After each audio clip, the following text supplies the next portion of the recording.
से ही सुबह की पहली रोशनी अंधेरे को हटाती है, चक को ऐसा महसूस होता है जैसे वो फिर से जिंदा हो गया हो। लेकिन उसकी हालत बेहद खराब होती है। वो पूरी तरह थका हुआ, कमजोर और टूट चुका होता है। काफी देर तक वहीं पड़े रहने के बाद जब उसमें थोड़ी सी ताकत आती है तो वो अपने साथ बचे हुए सामान को चेक करना शुरू करता है। उसका कम्युनिकेशन डिवाइस पूरी तरह पानी से खराब हो चुका होता है। उसकी गर्लफ्रेंड की दी हुई घड़ी भी अब बंद हो चुकी होती है। उसके साथ जो कुछ किनारे तक पहुंचा होता है वो बस कुछ बिखरे हुए पार्सल होते हैं। वो धीरे धीरे उस खराब हो चुकी राफ्ट को खींचते हुए जंगल की तरफ बढ़ता है और इस सुनसान टापू पर इंसानों के किसी भी निशान को ढूंढने की कोशिश करता है।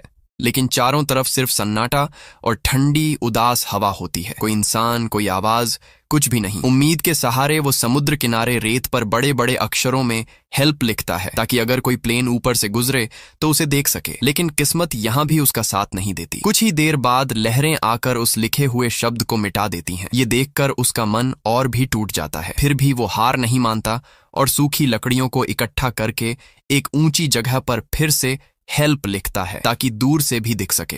इसके बाद वो समुद्र के किनारे बैठकर घंटों तक किसी के आने का इंतजार करता रहता है। सूरज धीरे धीरे ढलने लगता है, शाम रात में बदल जाती है, लेकिन कोई भी उसकी मदद के लिए नहीं आता। आखिरकार उसे ये समझ आ जाता है कि आज की रात उसे यहीं अकेले बितानी पड़ेगी। ये रात उसके लिए बहुत डरावनी होती है। हर आवाज उसे चौंका देती है, हर हलचल उसे खतरा लगती है।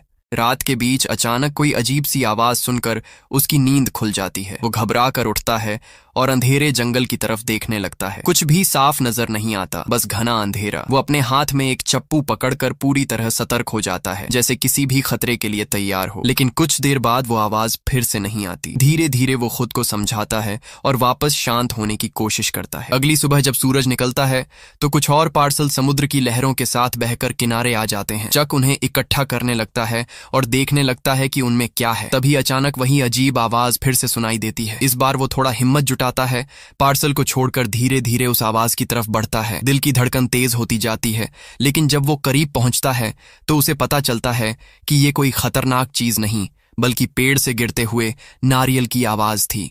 ये जानकर उसे थोड़ी राहत मिलती है। अब वो उन नारियलों को इकट्ठा करता है क्योंकि उसे समझ आता है कि इससे उसे पानी मिल सकता है। लेकिन नारियल खोलना इतना आसान नहीं होता। वो कई तरीके अपनाता है, पत्थर से मारता है, जोर लगाता है, लेकिन नारियल टूटता ही नहीं। उल्टा उसके हाथ में पकड़ा पत्थर ही टूट जाता है। फिर अचानक उसे एक आइडिया आता है। जब वो पत्थर के टूटे हुए तेज किनारों को देखता है, वो उसी का इस्तेमाल करके धीरे धीरे नारियल का बाहरी हिस्सा हटाता है। इसके बाद वो उत्साह में उसे जोर से तोड़ने की कोशिश करता है, लेकिन ऐसा करने पर सारा पानी बाहर गिर जाता है और उसे कुछ भी पीने को नहीं मिलता। उसकी मेहनत बेकार चली जाती है। आखिरकार वो समझदारी से काम लेता है और एक नुकीले पत्थर से नारियल में छोटा सा छेद करता है। इस बार वो आराम से उसमें से पानी पीता है और उसे ताजगी महसूस होती है। ये उसके लिए बहुत बड़ी राहत होती है। दोपहर में थोड़ा संभलने के बाद वो आसपास के इलाके को एक्सप्लोर करने का फैसला करता है। ज्यादा दूर नहीं जाने पर उसे एक गुफा दिखाई देती है। वो जगह हवा और बारिश से बचने के लिए काफी अच्छी होती है, लेकिन वो वहां रुकता नहीं है। उसके मन में अभी भी एक उम्मीद होती है। वो सामने दिख रही पहाड़ी की चोटी तक पहुंचना चाहता है क्योंकि उसे लगता है कि वहां से शायद उसे बाहर निकलने का कोई रास्ता दिख जाए।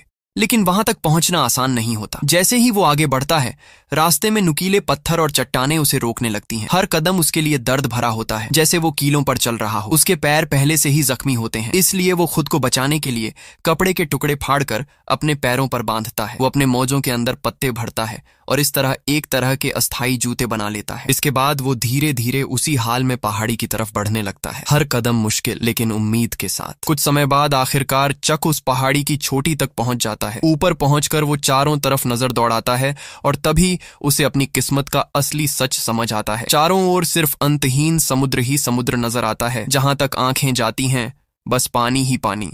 इस पल उसे एहसास होता है कि वो कितना किस्मत वाला है कि इतने विशाल समुद्र के बीच उसे ये छोटा सा टापू मिला। लेकिन साथ ही ये भी सच था कि वो बेहद बदकिस्मत है, क्योंकि ये टापू इतना सुनसान है कि यहाँ तक शायद ही कभी कोई पहुंचता हो। ये जगह ऐसी लगती है जैसे सिर्फ लहरें ही इसे ढूंढ पाती हैं, इंसान नहीं। इस सोच के साथ ही उसके मन में डर और निराशा घर करने लगती है। उसे लगने लगता है कि शायद उसे अपनी पूरी जिंदगी यहीं बितानी पड़ेगी। वो पूरी तरह टूटने लगता है, लेकिन तभी उसकी नजर दूर पानी में तैरती हुई एक चीज पर पड़ती है। ध्यान से देखने पर उसे समझ आता है कि वो एक इंसान है, प्लेन का पायलट। ये देखकर उसके अंदर अचानक उम्मीद की एक किरण जागती है। वो बिना देर किए तेजी से पानी में कूदता है और तैरकर उस शरीर तक पहुंचता है। वो बड़ी सावधानी से पायलट को पलटता है, लेकिन तब तक बहुत देर हो चुकी होती है। पायलट की मौत काफी पहले ही हो चुकी होती है। ये देखकर चक कुछ पल के लिए चुप हो जाता है, लेकिन फिर वो उसे किनारे तक खींच कर ले आता है। काफी देर तक वो सोचता रहता है। फिर आखिरकार वो पायलट के जूते उतार लेता है। जूते उसके साइज के नहीं होते, लेकिन उसके लिए ये भी बहुत बड़ी चीज होती है, क्योंकि अब तक वो नंगे पैरों से ही सब झेल रहा था। इसके बाद उसे पायलट के पास एक टॉर्च मिलती है। वो उसे ऑन करके देखता है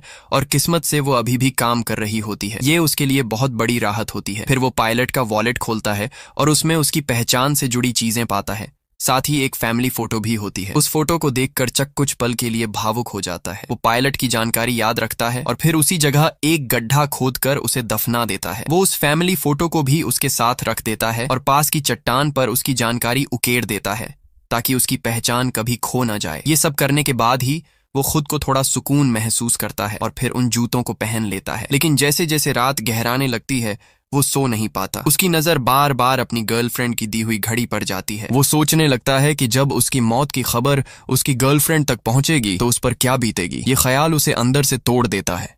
उसे वो दिन याद आता है जब वो फ्लाइट पर चढ़ने से पहले अपनी गर्लफ्रेंड को नया साल का गिफ्ट देता है। उस गिफ्ट के अंदर उसने एक एंगेजमेंट रिंग रखी होती है। वो उसे कहता है कि वो इसे नए साल की रात को ही खोले और तब तक वो वापस आ जाएगा। लेकिन किस्मत को कुछ और ही मंजूर था। वो दिन आखिरी मुलाकात बन गया। अब उस टापू पर जिंदा रहने की उसकी सबसे बड़ी वजह बन जाती है अपनी गर्लफ्रेंड से दोबारा मिलने की उम्मीद। वही उम्मीद उसे हर दिन जीने की ताकत देती है। लेकिन लगातार कई दिनों तक सिर्फ नारियल खाने की वजह से उसकी तबीयत खराब होने लगती है। उसे पेट की समस्या हो जाती है और वो समझ जाता है कि अब उसे कुछ और खाने की जरूरत है। वो जमीन पर जमा पानी और पत्तों पर जमी ओस को इकट्ठा करके पीने लगता है, जिससे उसकी पानी की जरूरत तो पूरी हो जाती है, लेकिन खाना अभी भी एक बड़ी समस्या बना रहता है। वो मछली पकड़ने की कोशिश करता है, लेकिन शुरुआत में उसे कोई खास सफलता नहीं मिलती। रात को एक बार वो आधी नींद में समुद्र किनारे जाता है। तभी उसकी नजर दूर कहीं टिमटिमाती हुई रोशनी पर पड़ती है। ये देखकर वो अचानक बेहद खुश हो जाता है, जैसे उसे जिंदगी का एक और मौका मिल गया हो। वो तुरंत अपनी टॉर्च उठाता है और उसे जोर जोर से हिलाने लगता है ताकि सामने वाला उसे देख सके। वो पूरी ताकत से इशारा करता है, लेकिन काफी देर तक कोई जवाब नहीं आता। उसकी उम्मीद धीरे धीरे टूटने लगती है। फिर भी वो हार नहीं मानता और एक बड़ा फैसला लेता है। वो खुद उस रोशनी की तरफ जाने की कोशिश करेगा। अगली सुबह जैसे ही सूरज निकलता है, वो अपनी आधी टूटी हुई राफ्ट लेकर समुद्र में निकल पड़ता है। शुरुआत में वो एक एक करके लहरों को पार करता जाता है, लेकिन आगे जाकर लहरें और भी खतरनाक होती जाती हैं। हर अगली लहर पहले से ऊंची और ताकतवर होती है। वो पूरी कोशिश करता है, लेकिन आखिरकार समुद्र की ताकत के सामने हार जाता है। लहरें उसे बार बार नीचे गिराती हैं, उसे चट्टानों से टकरा देती हैं और उसके पैर में भी चोट लग जाती है। पूरी कोशिश के बावजूद वो आगे नहीं बढ़ पाता और हार मानकर वापस टापू की तरफ लौट आता है। नाकाम होकर वापस लौटने के बाद चक बहुत बुरी हालत में होता है। उसका शरीर पहले से ही कमजोर था, ऊपर से अब नई चोटें भी लग चुकी थीं। वो किसी तरह उस आधी टूटी हुई राफ्ट को घसीटते हुए वापस किनारे तक लाता है, लेकिन उसे अपने घाव ठीक करने का मौका भी नहीं मिलता, क्योंकि अचानक मौसम बदलने लगता है। आसमान काला हो जाता है और तेज तूफान आने लगता है। हालात को देखते हुए चक जल्दी जल्दी अपने बचे हुए पार्सल्स को राफ्ट से ढक देता है ताकि वो खराब ना हो, और खुद भागकर उसी गुफा में जाकर छिप जाता है जिसे उसने पहले देखा था। ये गुफा उसे हवा और बारिश से थोड़ी सुरक्षा देती है। अंदर जाते ही उसे एक छोटा सा पानी जमा होने वाला गड्ढा दिखता है। वो घिसटते हुए वहां तक पहुंचता है और उसमें से पानी पीता है, लेकिन उसकी हालत इतनी खराब हो चुकी होती है कि पानी पीने के तुरंत बाद ही वो वहीं बेहोश होकर गिर जाता है। लेकिन इस पूरी भाग दौड़ में वो एक बहुत जरूरी चीज भूल जाता है। उसकी टॉर्च अभी भी जल रही होती है। वो उसे बंद करना भूल गया होता है और धीरे धीरे उसकी बैटरी खत्म हो जाती है। ये वही टॉर्च थी जो उसकी आखिरी उम्मीद बन सकती थी, और अब वो भी खत्म हो चुकी होती है। अगले दिन जब चक होश में आता है तो वो अपने बचे हुए पार्सल्स को देखता है। अब उसे समझ आ जाता है कि वो इन्हें कभी डिलीवर नहीं कर पाएगा, इसलिए वो फैसला करता है कि अब इन्हें खोल लेना ही बेहतर है। शायद इनमें से कुछ चीजें उसके काम आ जाएं। वो एक एक करके सारे पार्सल खोलने लगता है। पहले पार्सल में उसे एक वीडियो टेप मिलता है, दूसरे में किसी का तलाक का पेपर होता है, तीसरे में एक बुजुर्ग द्वारा अपने पोते के लिए भेजा गया एक छोटा सा गिफ्ट होता है। लेकिन सबसे ज्यादा काम की चीज उसे एक जोड़ी आइस स्केट्स मिलती है। इसके बाद उसे एक ड्रेस भी मिलती है जिसे वो बाद में काम में ला सकता है। लेकिन जब वो आखिरी पार्सल खोलने जाता है तो उस पर बने पंखों के निशान को देखकर वो रुक जाता है। उसे लगता है कि ये उसके लिए एक उम्मीद की निशानी है, इसीलिए वो उसे खोलता नहीं और तय करता है कि अगर वो कभी यहाँ से बाहर निकला तो इस पार्सल को खुद जाकर डिलीवर करेगा। आइस स्केट्स उसके बहुत काम आते हैं। वो उनके तेज किनारों से कपड़ा काटता है और अपने जख्म पर पट्टी करता है, फिर उस पर प्लास्टिक जैसा कवर लगाकर उसे जूते के फीते से कसकर बांध देता है। इस तरह वो अपने घाव का इलाज करता है। इसके बाद वो उस ड्रेस को काटकर एक तरह का जाल बनाता है ताकि मछली पकड़ सके। वो लकड़ी को नुकीला बनाकर एक भाले की तरह इस्तेमाल करता है और एक केकड़ा पकड़ भी लेता है। लेकिन जब वो उसे खाने की कोशिश करता है तो फिर से वही घिनौना मांस देखकर उसका मन खराब हो जाता है और वो उसे नहीं खा पाता। अब वो फिर से आग जलाने की कोशिश करता है। इस बार वो पूरे दिन और पूरी रात मेहनत करता है, लेकिन फिर भी उसे सफलता नहीं मिलती। उसके हाथ छिल जाते हैं, दर्द से भर जाते हैं। थक कर वो नारियल खाने की कोशिश करता है, लेकिन इस बार उसके दांत में दर्द शुरू हो जाता है। उसे कीड़ा लग चुका होता है। अब वो नारियल को सीधे नहीं खा सकता, इसलिए उसे पत्थर से तोड़कर छोटे छोटे टुकड़ों में खाना पड़ता है। लेकिन इसी दौरान उसे एक नई बात समझ आती है। जब वो पत्थर को रगड़ता है तो उससे गर्मी पैदा होती है। यही चीज उसे एक नया आइडिया देती है। वो सोचता है कि अगर रगड़ से गर्मी निकल सकती है तो आग भी पैदा की जा सकती है।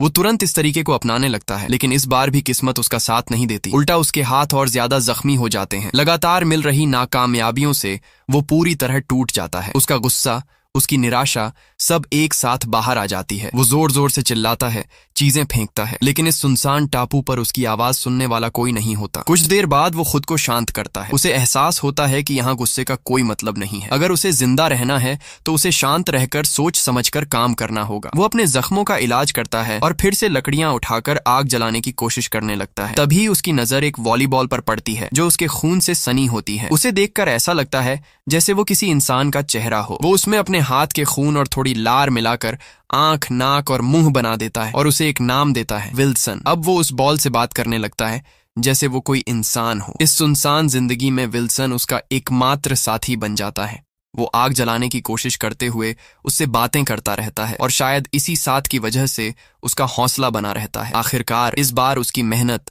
रंग लाती है और वो आग जलाने में सफल हो जाता है। रात को वो एक बड़ा सा अलाव जलाता है। आग की रोशनी उसके अंदर के अंधेरे को थोड़ा कम कर देती है। अब उसे लगता है कि शायद वो यहाँ जिंदा रह सकता है। वो समुद्री खाने का एक अच्छा सा खाना खाता है और फिर बैठकर सोचता है कि उसे बचाए जाने की कितनी संभावना है। लेकिन जब वो इसका अंदाजा लगाता है तो सच बहुत डरावना होता है।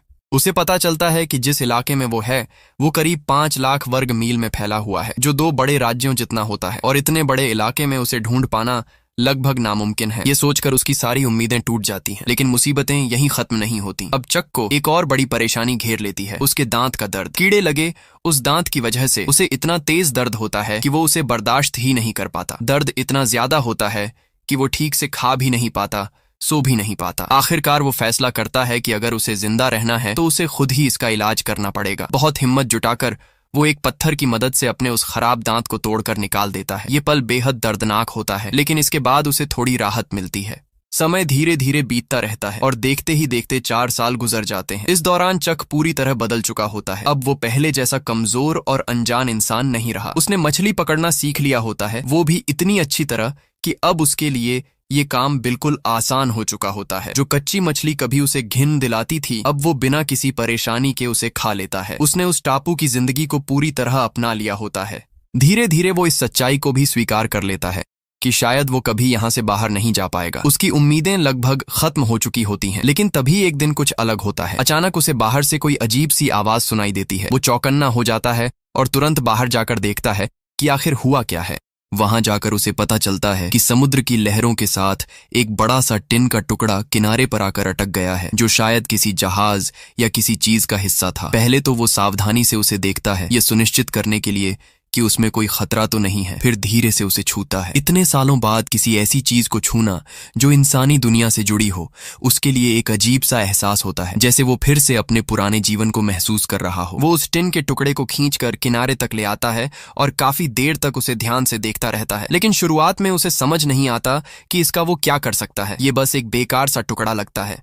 फिर अचानक एक तेज हवा का झोंका आता है और उस टिन की चादर को पलट देता है। उसी पल चक के दिमाग में एक आइडिया आता है। वो समझ जाता है कि ये कोई बेकार चीज नहीं है, यही उसकी आजादी का रास्ता बन सकती है। अब वो तय करता है कि वो एक मजबूत राफ्ट बनाएगा और इस टापू से निकलने की कोशिश करेगा। इस बार वो कोई गलती नहीं करना चाहता। वो पूरी तैयारी के साथ काम शुरू करता है। मजबूत लकड़ियां इकट्ठा करता है, बेलों और पेड़ों की छाल से रस्सियां बनाता है और हर चीज को ध्यान से जोड़ता है ताकि उसका बेड़ा मजबूत बने। उसके हिसाब से करीब 1.5 महीने बाद हवा की दिशा सही होगी, जो उसे इस टापू से दूर ले जा सकती है। इसलिए उसे उस समय से पहले अपना काम पूरा करना ही होगा। दिन रात मेहनत करते हुए उसका काम धीरे धीरे पूरा होने लगता है। लेकिन जैसे जैसे समय नजदीक आता है, एक नई समस्या सामने आ जाती है। रस्सी बनाने के लिए जो सामग्री चाहिए थी वो खत्म हो जाती है। मजबूरी में उसे वीडियो टेप का इस्तेमाल करना पड़ता है चीजों को बांधने के लिए, लेकिन उसे अंदर ही अंदर डर रहता है कि कहीं ये मजबूत न निकले। इसी दौरान विल्सन, जो अब उसका सबसे करीबी साथी बन चुका है, जैसे उसे इशारा करता है कि और रस्सी कहाँ मिल सकती है, लेकिन चक उस जगह पर जाने से डरता है। वो जगह उसे उसकी सबसे कमजोर याद दिलाती है, वो समय जब उसने खुद की जान लेने के बारे में सोचा था। आखिरकार वो हिम्मत करता है और उस जगह पर जाता है। वहां एक लकड़ी का ढांचा होता है जिसे उसने पहले खुद को फांसी देने के लिए बनाया था, ताकि वो रस्सी की मजबूती चेक कर सके। लेकिन उस समय पेड़ की डाल टूट गई थी और उसका प्लान फेल हो गया था, जिससे उसने अपना इरादा बदल दिया था। वो उस रस्सी को निकालता है और वापस गुफा में आता है, लेकिन वहां आकर विल्सन जैसे उसे चिढ़ाने लगता है, उसकी उस कमजोरी की याद दिलाता है। ये बात चक को बहुत गुस्सा दिला देती है। गुस्से में आकर वो विल्सन को उठाकर गुफा के बाहर फेंक देता है। लेकिन जैसे ही उसका गुस्सा शांत होता है, उसे एहसास होता है कि उसने क्या कर दिया। विल्सन उसका इकलौता साथी था। वो तुरंत घबराकर गुफा से बाहर भागता है और उसे ढूंढने लगता है। काफी तलाश के बाद उसे विल्सन पत्थरों के बीच फंसा हुआ मिल जाता है। उसे देखकर चक की जान में जान आती है। वो बार बार उससे माफी मांगता है, जैसे वो सच में कोई इंसान हो। फिर वो अपने खून से उसका चेहरा दोबारा ठीक करता है, जो समुद्र के पानी से धुंधला पड़ गया था। इस तरह दोनों फिर से साथ हो जाते हैं। अब उसकी तैयारी लगभग पूरी हो चुकी होती है। उसका बेड़ा तैयार है, बस सही समय का इंतजार है। आखिरकार वो दिन आ ही जाता है जिसका चक इतने समय से इंतजार कर रहा था। हवा की दिशा अब बिल्कुल सही होती है। वो अपनी गर्लफ्रेंड की दी हुई उस पुरानी घड़ी को संभाल कर रखता है और उस आखिरी पार्सल को भी अच्छे से पैक करता है जिसे उसने अब तक नहीं खोला था। उसके लिए वो पार्सल सिर्फ एक डिलीवरी नहीं, बल्कि उम्मीद और इंसानियत से जुड़ा एक वादा बन चुका होता है। फिर वो उस टिन के टुकड़े पर पीले रंग से एक खास निशान बनाता है, जैसे वो अपनी आजादी का प्रतीक हो। टापू छोड़ने से पहले वो चट्टान पर अपने यहाँ बिताए गए 1500 दिनों का हिसाब लिखता है, जैसे अपनी पूरी कहानी को एक निशान के रूप में छोड़ रहा हो। इसके बाद वो पूरी ताकत लगाकर अपने बनाए हुए बेड़े को समुद्र में धकेलता है और खुद भी उस पर चढ़ जाता है। चक पूरे जोर से चप्पू चलाता है और विल्सन उसके साथ होता है। दोनों मिलकर बड़ी बड़ी लहरों का सामना करते हैं। इस बार वही लहरें जो पहले उसे रोक चुकी थीं, अब उसे नहीं रोक पाती। वो उन्हें पार कर जाता है। आखिरकार 4 साल तक जिस टापू ने उसे कैद करके रखा था, उससे वो बाहर निकल जाता है। इस बार किस्मत जैसे उसका साथ देने लगती है। समय पर बारिश होती है, जिससे उसे पीने का पानी मिल जाता है। मौसम साफ रहता है, जिससे वो आसानी से मछली पकड़ पाता है। यहाँ तक कि रात में समुद्र में तैरती हुई व्हेल भी उसका साथ देती नजर आती है, जैसे वो अकेला नहीं है। लेकिन जिंदगी इतनी आसान नहीं होती। अचानक एक दिन भयंकर तूफान आ जाता है। तेज हवाएं उसके बनाए हुए उस टिन वाले हिस्से को उड़ा ले जाती हैं, जो उसकी सबसे बड़ी उम्मीद थी। चारों तरफ से घिरा हुआ चक अब कहीं छिप भी नहीं सकता। वो बस विल्सन को कसकर पकड़ लेता है और खुद को तूफान के हवाले कर देता है।